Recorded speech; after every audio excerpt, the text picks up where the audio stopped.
Thank you. Let me know when you can see my screen. We can see your screen. Awesome. I'll give you when it's a 3-minute warning, I'll give you some warning, but Okay. thank you. Sure. Thank you. So good afternoon, everyone. My name is Abhay Paroha, and I'm working as a software team leader with SLB. And my presentation topic is enabling digital oil field production operations workflows using cloud computing. So for the folks who don't know about SLB, SLB is the world's #1 company in upstream oil and gas services. I have working experience with oil and gas companies since last more than 14 years now.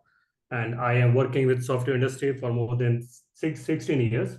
Right now, I am managing a team of data scientists and machine learning engineers where we are building product for doing the oil production optimization. So I would like to start with a brief introduction about oil and the gas business so everyone understand what I'm talking about. So in general, we can divide oil and gas industry in broadly in two areas. The first one is the companies who are owning the oil well. Those are oil and gas companies. And second, companies are who are operating on these oil and the gas well. So I'm in the second area. I'm working with the upstream, and the second area is basically again divided into three more streams. One is the upstream, second one is midstream, third one is downstream. So I'm working with upstream. So upstream is basically where we are doing anything needed to explore and produce the oil.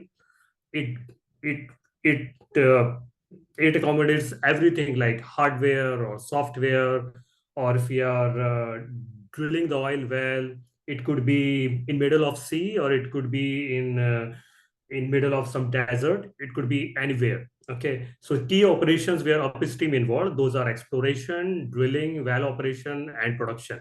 And these companies are mostly SLB, and there are other companies like our competitors like Halliburton and Baker Hughes. Then secondly comes the midstream company. These companies are mostly involved in transporting that produce oil, storage of that oil, and wholesale marketing of that crude or refined petroleum. So these companies are mostly focusing on transportation part, and key operations are a pipeline transportation or storage facility. And these companies are mostly, few famous names are Kinder Morgan or Enterprise Product Partners. Then third type of companies are downstream companies. These companies are mostly encompass the refining of that crude oil. And they are also involved in distributing and sale of this refined products. And these are basically refining the crude oil into the some important products like gasoline or diesel or jet fuel. And key operation involve marketing and retailing. So my today's topic is mostly focusing on upstream, and I would like to talk about how we achieve the digital oil field operation for these upstream activities. When I'm saying digital oil field, so digital oil field, also known as a smart or intelligent field, where basically we are referring to the usage of advanced software and hardware technologies. And these technologies are helping us to optimize the exploration, extraction, and production of oil and gas. So it basically integrates with various digital technologies such as sensors or data analytics or automation and cloud computing. So in today's topic, I would like to focus on mostly on data acquisition from the remote oil fields. These acquisition could be happening from any oil field location anywhere in the earth, or it could be in middle of the sea also. So the topic is mostly covering the data acquisition part and how are we storing it, and later how we enabling it for running our machine learning workflows. So key components of any digital oil field, the first one is a data acquisition part. Data acquisition is basically involved where I'm using some sensors and IoT devices to collect the real-time data These data are mostly the temperatures and pressure and flow rate and equipment status from different equipment installed in any oil field. So whenever we are drilling any oil well, we are always inserting a lot of equipment inside the earth. These equipments, we are installing a different kind of sensors, and these sensors are continually streaming data on the acquisition system installed on earth's surface. And second part is mostly data transmission, which is mostly collecting data. It could be in wireless format or wired format. It depends on where your data operation center exists. Third part is data analytics part. We apply the advanced analysis technique, including machine learning and artificial intelligence. Whatever data we collected, we apply these algorithms over that. This basically help us to predict the equipment failures or optimize our production process and identifying the opportunities for efficiency improvement. And later, we also build a good visualization and reporting a dashboard as well. This basically help us to analyze trend and making the informed data-driven decisions. We also apply some kind of automation in place. We install the automated system, which help us to control the equipment and processes based on real-time data and analytics inside. We also build the digital twin system as well. And at last, this digital oil field basically help us to enable and increase our collaboration, because in any digital oil field project, there are a lot of different people are involved. For example, there are petrophysicists involved. Petrophysicist job is to do seismic survey and identify the earth surface characteristic. There are geophysicists involved who are basically checking soil characteristic and all. There are other petroleum engineers involved who are basically drilling the oil well. Then there are software engineers are involved who are basically using all this information and building a digital oil field app. So the kind of activities we perform in any upstream oil well drilling site, that's called the production operation. So production operation are basically a highly complex activity where it spans over a range of business roles and several geographies and workflows. And we often address these activities with set of diverse disconnected hardware and software the tools. So some of the prominent challenges for production operations are mostly what is the best way to collect a lot of voluminous data from these disparate data sources. And this data could be of for different frequencies. I mean, some data could be per second, some could be weekly or daily or monthly or yearly. And there are array of convention and standard used by different companies. So main goal is how to use a common canonical model to represent all these different convention and standard. And other problem with the current approach is mostly the maintenance and accessibility and poor performance of the on-prem software apps. It basically increasing our non-productive time if data is not utilized properly. We are also facing some data quality issues from this on-prem software apps. And the major challenge is missing or incomplete data or inconsistencies in the different workflows what we are building over this acquired data. So now I would like to quickly touch about the data part. When I'm saying data, what that data looks like. So first kind of data is a time series data. So whenever we are drilling any oil well, the typical nature of data is the time series only, means it is basically a sequence of data points collected and recorded over time.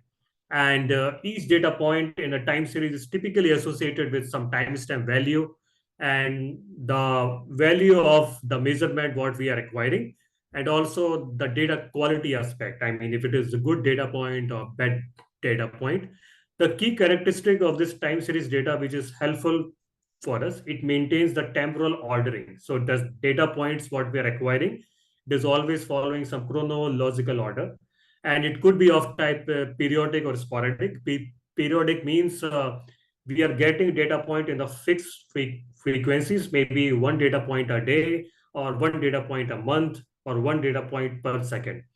And sporadic means it events based. As soon as one event finish, the second event start. For example, let's say we are doing some shutdown valve operation on any oil well. So that shutdown activity is basically an event. We don't know till how many days we are shutting down that particular valve. So that is kind of sporadic event. This time series data also help us to find the trends and pattern using time series analysis. And one important characteristic of time series data, it the seasonality aspect. So many time series exhibit the seasonality, which involves the patterns that repeat at known intervals. So on the right hand side, I'm basically showing a real protobuf contract format what we use whenever we are ingesting this time series data from on-prem data source. So as you can see, I'm showing you the acquisition time, which is basically when we acquired that data point. The second value, there's the value. It could be a pressure value or temperature value. Third part is showing the unit value. And fourth is like a source acquisition time. So one is so source acquisition time is the original acquisition time when the original source observed in data source. And agent acquisition time is the acquisition time when the software we are running on-prem, which is fetching the data from that original data source. It is also showing the data type value. It could be double or string or float or anything. Then second kind of data is the structural data. When I'm saying structural data, so whenever there is any well, as you can see, the center of this the graph is a well, and there are different circles attached to that well. And as you can see, it is starting from, so one path of the graph is starting from state, then field, then well. Other path is reservoir, zone, and completion. Then other part is network, pump. So any well could be the part of different hierarchies, and these hierarchies are basically a part of a logical hierarchy or actual physical hierarchy also. So just to give you one example, let's say when I'm saying a fixed physical hierarchy, that means, let's say in North America, in Texas, there is one oil field location in Cameron. And in that oil field location, Cameron, there is one digital oil field where we have 10 wells. So this is called a physical hierarchy. But there could be a logical hierarchy also. For example, there is some asset manager in some oil and gas company who is monitoring this oil. Then he has one logical hierarchy of that oil well based on the reporting structure, because he has some employees working in the oil field and reporting it. So that's called the logical hierarchy. So these entities are basically a system connected by different hierarchies, and the same entities may participate in multiple hierarchies. So this data structure is basically a form of a graph where different nodes are connected to each other. On top, I'm showing another protobuf data format, what we use when we ingest data into the cloud. The data basically maintains that graph structure with node ID format and ages format, and which node is connected to what node. We connect it with using a to ID and from ID. So in this example, I'm showing a well is basically participating in four different hierarchies. As you can see, one color is the green, other one is red, then two other colors are yellow and green. So we are basically ingesting these two kind of data, which is time series data and structural. Now I would like to cover the data ingestion problem. So why we want to ingest this data on cloud? Because our end goal is to build a good advisory software system. When I'm saying good advisory, then it is basically I want to build a automated recommendation engine that will help production engineers or asset managers to take the data driven decision needed to optimize the oil production. So to make such kind of workflow or software, we basically need to deal with a lot of production operation data. This production operation data is same data what I talked about, that is time series and structural. So the main challenge is whenever we are gathering this production operational data, a number of data types are involved and several data definitions, and this data is so high frequency, there are so many data tags is involved, which makes that activity even more complex. And there are several kind of data source available in the production operation space. Some is like a traditional production data management system. These are basically based on relational database. There could be a corporate historian. So corporate historian is basically a high frequency data acquisition system. There are a few famous example in world like OSI Soft Pi server. There are edge devices or IoT devices which are streaming. There could be some places where good wireless connectivity is not available. Then people, what they do, they basically do a manual data entries, or they use their smartphone to capture the data and send it. And other traditional patterns are like using the spreadsheet, and the other complicated one is sending the calculated data by using or running some simulation and physical model. This data ingestion is very important because as per Harvard Business Review, 80% of the time people are spending just looking at this data and building workflows. So how we solve this data ingestion problem? We came up with a unique concept called agent. So agent is basically a piece of software running in the same intranet network where our data source exists. For example, if there is some historian data source or some PDMS data source available, so in the same internet or closer to the data source machine, I'm running a continuous software data service.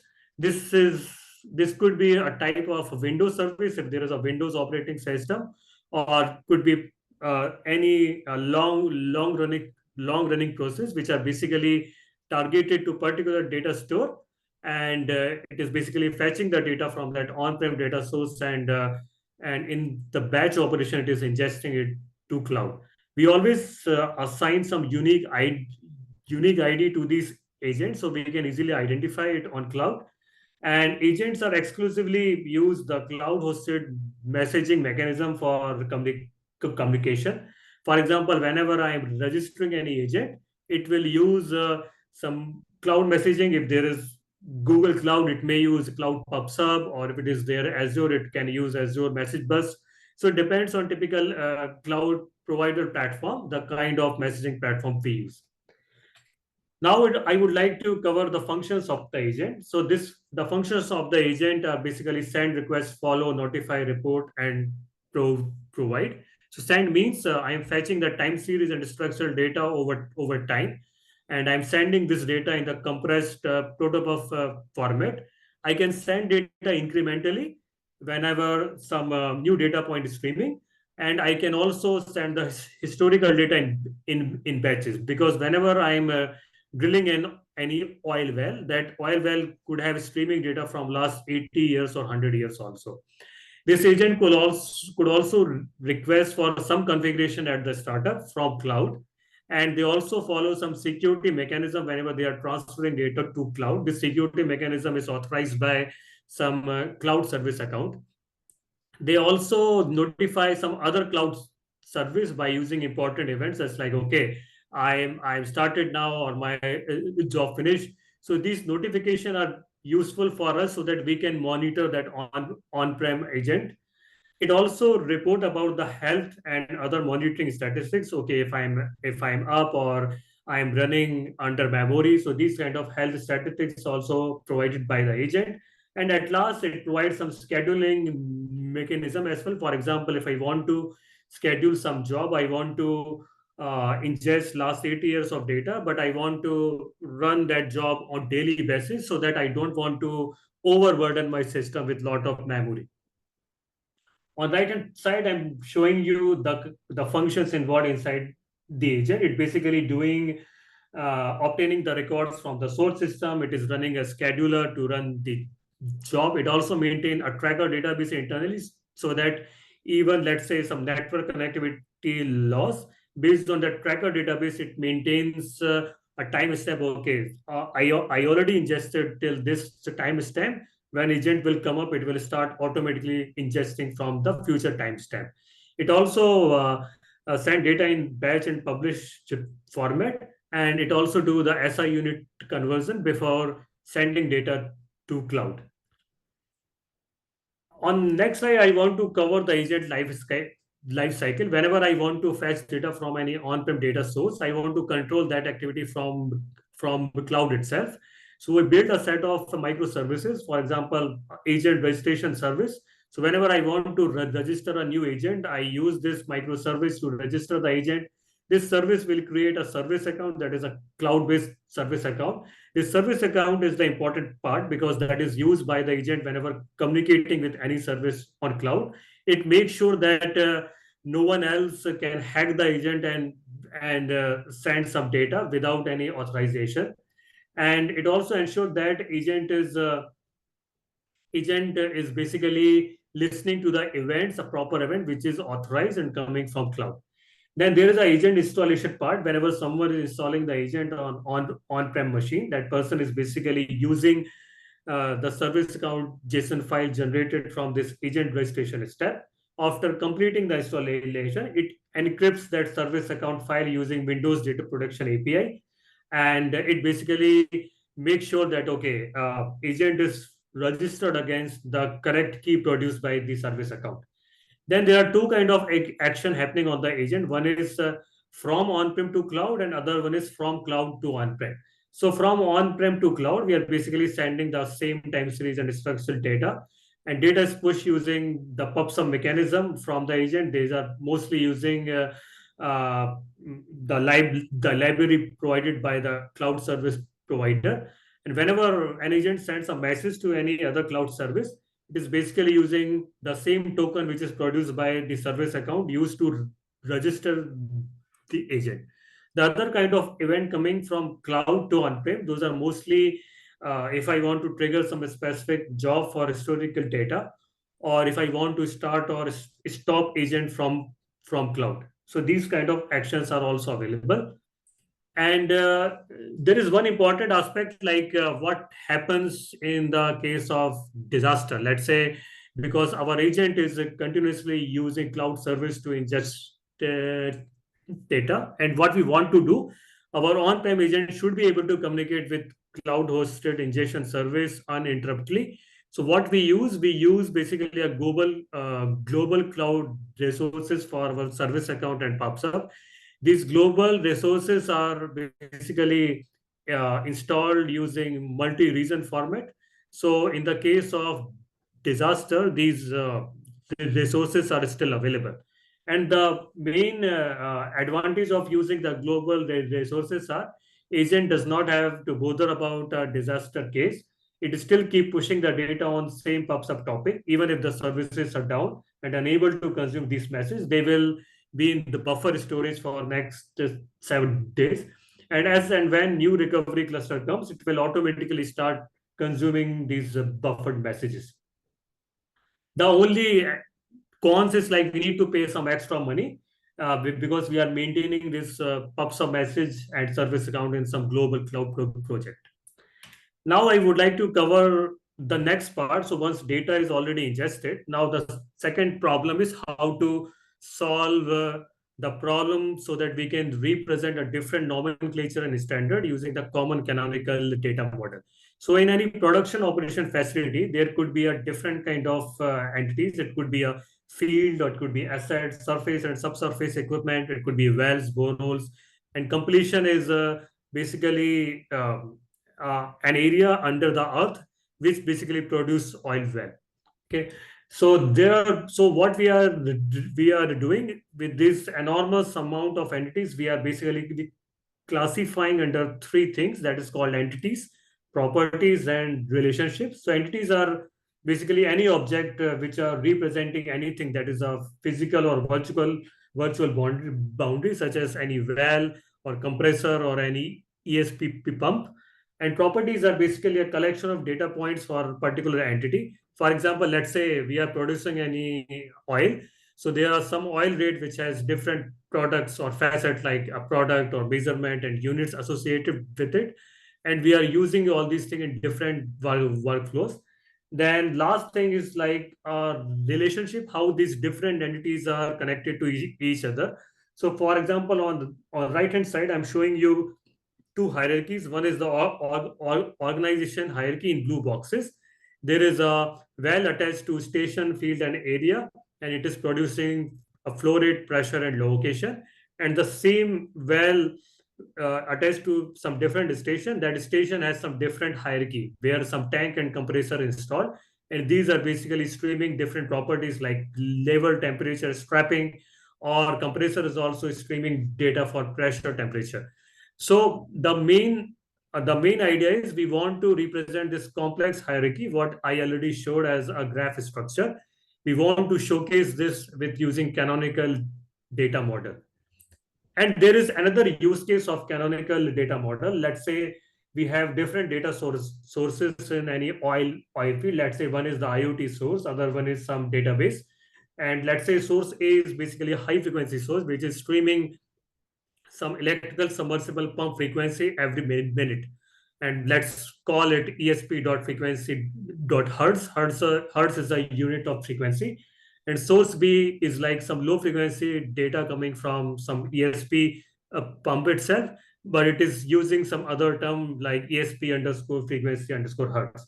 So this canonical data model is basically help us to map these two different terms in the same domain concept, because we are interested in ESP frequencies. We don't want to call it like underscore or dot pattern.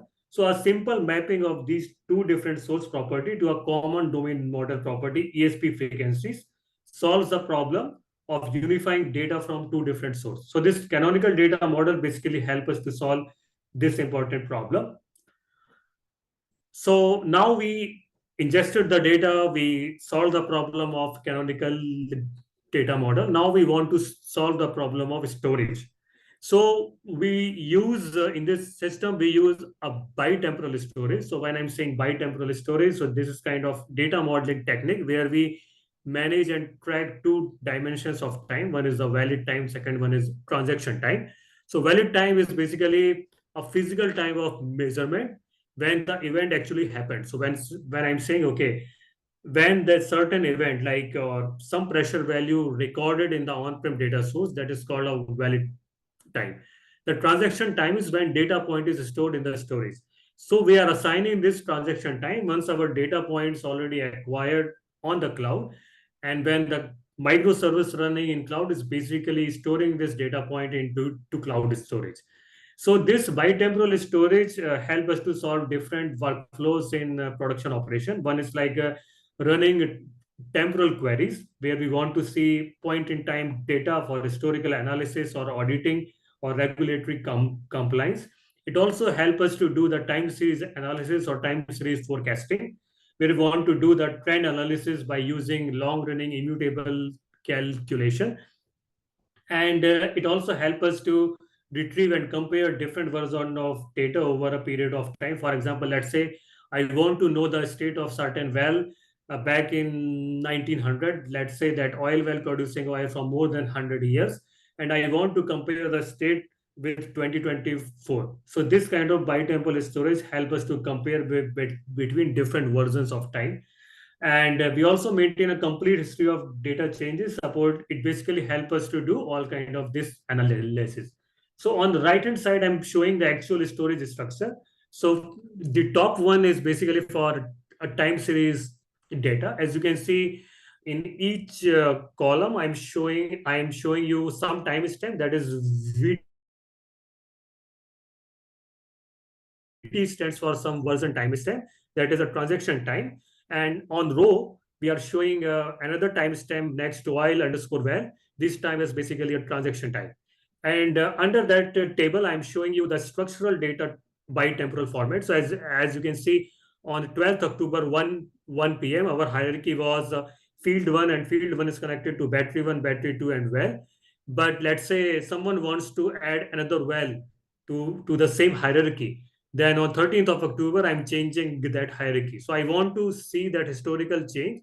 So this bitemporal storage help us to maintain that this history. And it is also important because on a daily basis, we keep inserting different kind of tools and keep moving out different kind of tool. So we want to know, okay, let's say today from 12 p.m. to 3 p.m. I'm streaming data from one tool, but after 3 p.m. I'm streaming data from some other tool. So this biotemporality aspect help us to maintain the history of the streaming data coming from this different timestamp. So once this data is stored, now we are ready for consuming this data and running our workflows. So data ingestion and storage on top of this robust model is only half of our data flow journey. This data needs to be conditioned and transformed and prepared for our workflows. So we wrote consumption and workflow service that allow user to identify when data has been ingested and stored and retrieve it. And typical this workflow involved looks for different entity and associated properties using the canonical model I just mentioned. And they also look for the traverse in this graph to see for the relationship and the data streaming from the other entities. They also do different kind of time series calculation to calculate, aggregate, and consume. They apply the data quality attribute as well and consume data using some calculation engine. So in this screen, I'm quickly showing some advanced calculation what we are running. So as you can see on top, I'm showing you two graphs in the orange and blue color. These graphs are basically showing that, okay, how we are merging data from different data sources. So for example, there's one variable coming from sensor, other variable from manual reading. If someone want to switch the time series data, so we are running those kind of calculation as well. The other kind of workflow on right hand side, when multiple data sources for the same variable. So we also support that. We are also running some advanced calculation like step interpolation. For example, if a value is carried forward until a new value is known, so we create some calculation just to make sure how long a value can be considered a valid for any workflow. So at last, I want to finish my presentation with some interesting number and tag stack. So we build this data ingestion and production data model, storage and workflow system. That system is called a production data foundation. We are able to manage more than 20,000 wells across the globe. We are other oil and gas companies in South America, Australia, and Southeast Asia. They are using our product. We delivered more than 1,500 time series calculation for doing the aggregation over time series or temporal average operation or entities aggregation operation or Monte Carlo simulation. So I would like to give you some interesting numbers for to understand the scalability aspect of it. For example, one of our client in South America that client has 7,500 oil wells, and typical hierarchy is like they have one company, og level 2 field, then some wellhead, bottom hole, and casing hole. And each entity maybe have 50 properties and streaming data for pressure, temperature, oil volume, gas volume, water volume. So we are just a basic calculation. We are storing 60,000 relationships and 1.5 million properties, and we are ingesting around 14 billion data points.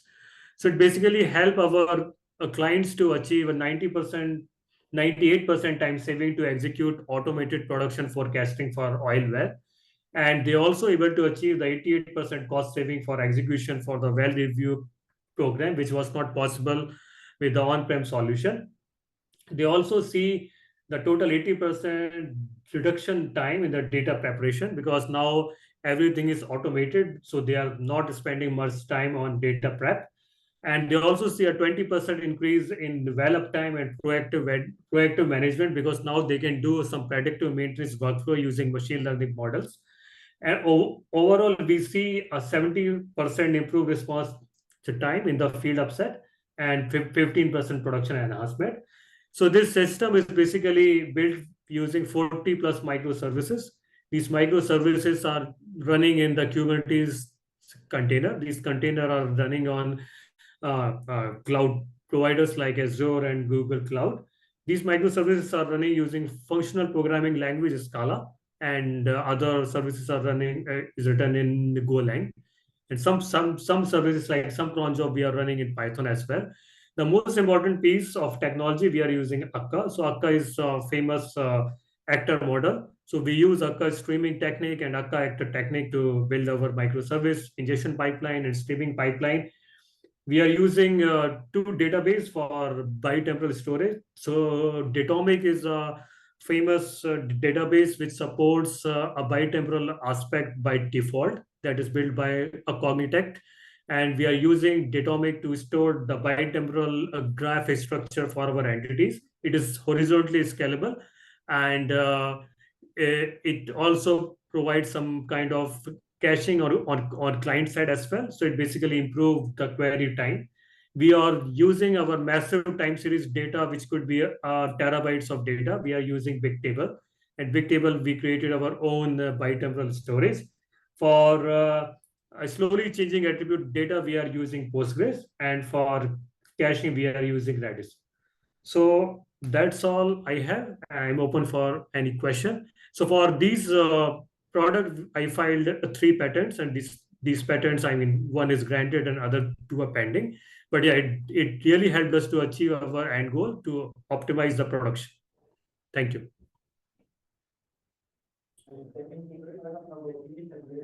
Thank you very much. At this time, we don't have any questions. I know it's a Friday afternoon, but if anybody has questions here, please make sure to go on Slack and